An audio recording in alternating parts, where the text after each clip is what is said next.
Hola Thrivers, and welcome to episode 9 of the podcast. I am your host, Sunshine Aileen Devi, and today we are journeying into a deep, tender space, one that many of us carry silently, the fear of abandonment. The episode is titled Healing the Wound of Abandonment, and our focus is in love I release, free from fear, free from attachment. If you ever felt left behind, unloved, or unseen, this space is for you. Today, we hold that part of you with love and gently invite healing to begin.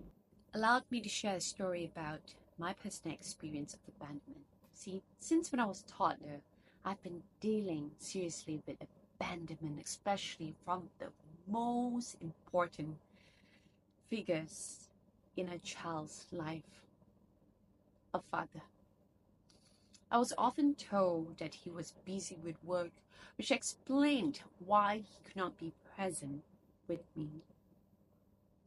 Now, with deeper understanding, I realize how crucial a father's presence is in a daughter's life.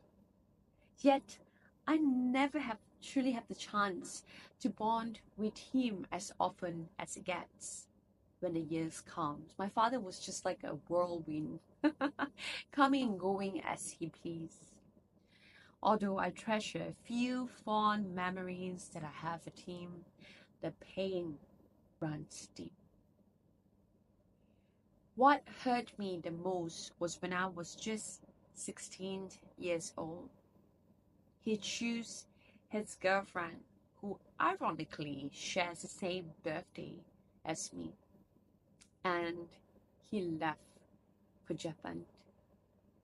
I will not lie, in that very moment I was very mad. I felt abandoned, heartbroken, and I felt really unimportant. Like, how could he do that to me? The pain did not just affect me, it shattered my mother and my brothers too, leaving behind turmoil, trauma, and deeply woven wounds. Despite never divorcing my mother, he continued to manipulating her and us, asking for forgiveness over and over and over again. And yes, out of love and longing, we forgave him countless times.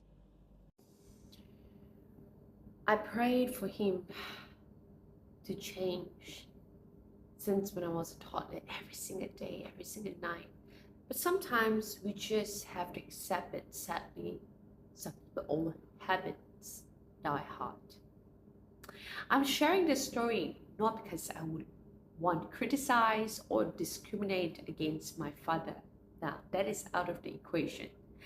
I share it because finally I recognize this path of what I've been through.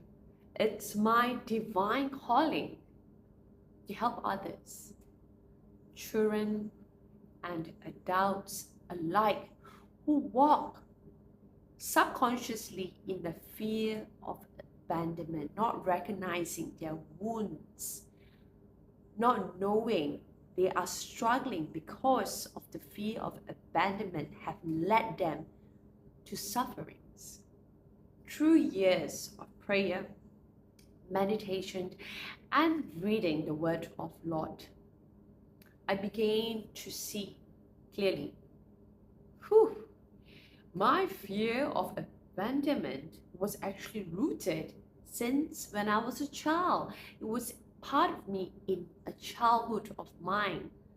No wonder it led me into a cycles of toxic relationships, nice cycles, and one broken marriage. I endure nice cycles of mental, physical, sexual, emotional, and spiritual abuse.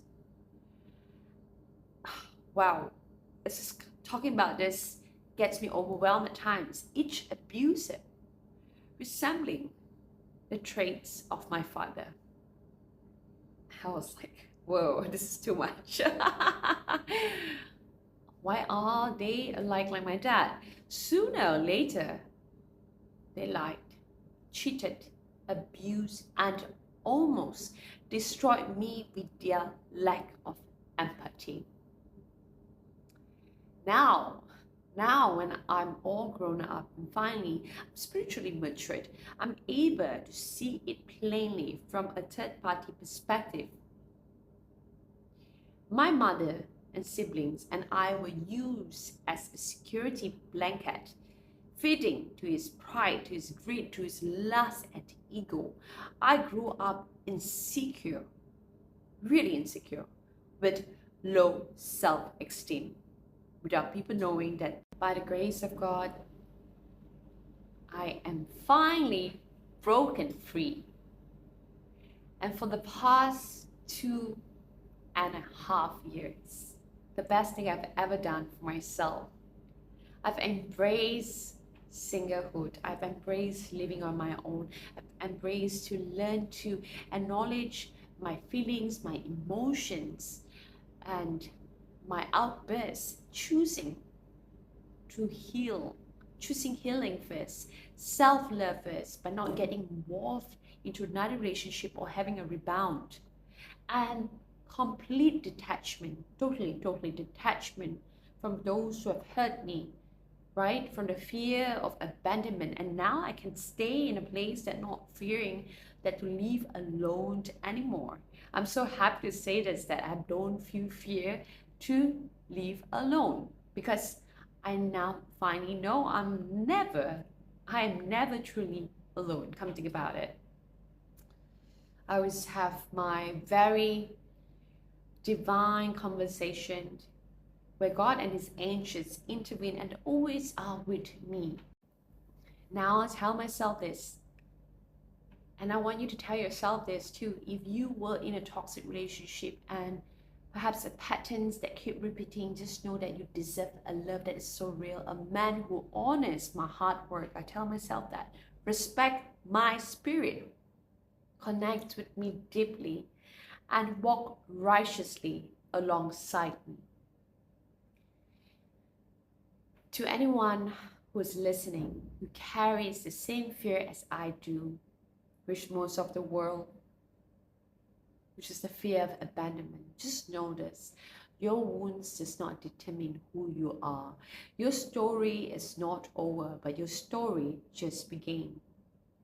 Your healing is a ripple effect, and it's already happening.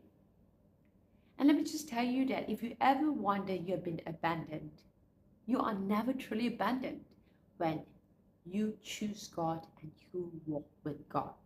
And this has caused me to be in a place that I feel so peaceful and loved and calm more than ever I've been in my life. Let's begin by exploring what the abandonment wound really is. It can arise from physical loss, like a parent or partner leaving, or emotional neglect, like not being heard or valued. This wound often roots in childhood but can show up in adult lives as fear of being alone, over-attachment, people-pleasing, self-sabotage, anxiety when a relationship changes. When we feel abandoned, the mind forms a story somehow. Rather what? I am not lovable. I must unlove. I am not safe alone. But these are just stories, darling, not truths. Remember, sometimes the person we fear losing the most, it's ours. Now, let's go a little deeper. At the core of the abandonment wound, it's the inner child, the tender version of you who only wanted love, security, and care. When the need was unmet, the child froze in time, waiting to be heard, to be seen, to be known. I remember a moment when I felt abandoned by someone I loved deeply. I have to sit with the pain, not to dwell, but to acknowledge the root cause. One of the greatest things I've ever done was a shadow work. Shadow work is the process of bringing the hidden pain to the light. We don't do this to blame, but we do this to reclaim. Try whispering this to your inner child. I see you. I hear you. I will never leave you again. Healing begins with reparenting yourself, showing up consistently with compassion. Give yourself a pat. You deserve that. Now, let's talk about detachment. Detachment is not cold or disconnected, okay?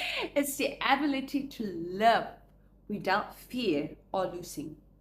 It's about trusting the flow of life.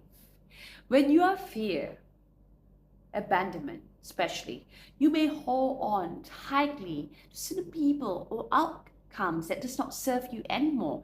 But healing means learning to trust yourself enough to let go. Just let go, let God. Here are some practices that helps. Daily affirmation.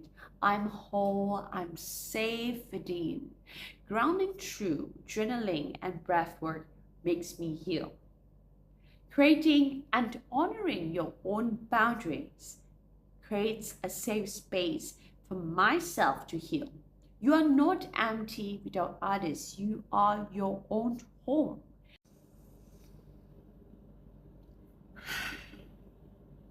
Let's take a moment for a mini healing. I want you to empty your mind, close your eyes, place your hand on your heart. Breathe in deeply and exhale slowly. With every breath, I release the pain I once held. I let go of the stories that no longer serve me. I call back my power. I'm loved, I am whole, I am free, I am truly never alone. God is always with me. Let the silence that follows wrap you in safety. Thank you for joining me in this sacred space today. Remember, the fear of abandonment may not. The wounds might still appear, but you need no longer to answer it with fear. You can meet it with presence. Face your shadows with love. Remember on this, what does love feel like when I give it to myself? What does love feel like when I give it to myself? Ask yourself that. In this episode, if it moves you, please to share with someone who needs it. And as always, stay rooted, stay radiant, and know that in love, you're never truly alone. Keep trying to all my Thrivers out there. Till next episode, I shall see you.